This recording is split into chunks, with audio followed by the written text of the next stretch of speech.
Hello hi friends, എല്ലാവരും സുഖമായിട്ടിരിക്കുന്നു വിശ്വസിക്കുന്നത്. ഇന്നൊരു കുക്കിംഗ് വീഡിയോ ആണ്. ഫ്രോസൺ ചിക്കൻ വാങ്ങിയിട്ടുണ്ടായിരുന്നു, അത് വെള്ളത്തിലിട്ട് സെറ്റാക്കി. അപ്പോഴത്തേക്കും നമുക്ക് അതിന് വേണ്ട സാധനങ്ങളൊക്കെ റെഡിയാക്കി വെച്ചതിന് ശേഷം നമ്മൾ ചിക്കൻ എല്ലാം കഴുകി വാരി വെച്ചിട്ടുണ്ടായിരുന്നു. അതിന് മാഗ്നേറ്റ് ചെയ്യാൻ വേണ്ടിയിട്ട് മുളക് പൊടിയും മഞ്ഞൾപ്പൊടിയും ചിക്കൻ മസാല കുരുമുളക് പൊടി എല്ലാം ഇട്ട് തിരുമ്മി വെച്ചു. നേരെ കുക്കർ എടുത്ത് അതിനകത്തേക്ക് നമ്മൾ കുറച്ച് കാണിച്ച എല്ലാ സാധനങ്ങളും ഇട്ട് ഒരു 2 വിസിലടുപ്പിക്കും കുക്കറിൽ. ഇതൊരു ഈസി കുക്കിംഗ് ഇതാട്ടോ.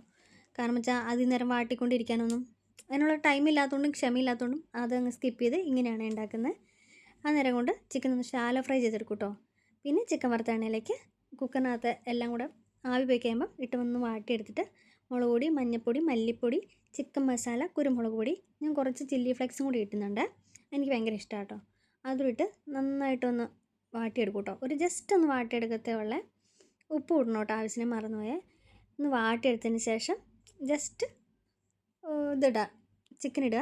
ചിക്കൻ ഇട്ടിട്ടൊന്ന് ജസ്റ്റ് ഒന്ന് ഇളക്കി വയ്ക്കുക. 2 മിനിറ്റ് കഴിയുമ്പം ജസ്റ്റ് ഒന്ന് എല്ലാം മസാലയൊക്കെ പിടിച്ച് ഒരു സെറ്റായവേ. അപ്പോൾ ഈ ഒരു പരുവത്തിൽ കിട്ടും കേട്ടോ. അപ്പം എനിക്ക് കുറച്ചുകൂടി ഗ്രേവി പരുവാണ് ഇഷ്ടം. ഇതിങ്ങനെ ഡ്രൈ ആയിട്ട് വരും, നല്ല ടേസ്റ്റാണ്. ഞാൻ കൊണ്ട് തിളപ്പിച്ച വെള്ളം ഒഴിക്കാറാണ് പതിവ്. കുറച്ച് തിളപ്പിച്ച വെള്ളം ഒഴിച്ച് ഒന്ന് കുറച്ച് കറിവേപ്പില ഇട്ട് സെറ്റാക്കി എടുത്തിട്ടോ. അത്രേ ഉള്ളൂ, നമ്മുടെ ചിക്കൻ കറി റെഡി ആയിട്ടുണ്ട് കേട്ടോ. അപ്പം ഇതത്രേ ഉള്ളേ. ഓക്കെ, മറ്റൊരു വീഡിയോ ആയിട്ട് പിന്നെ കാണാം.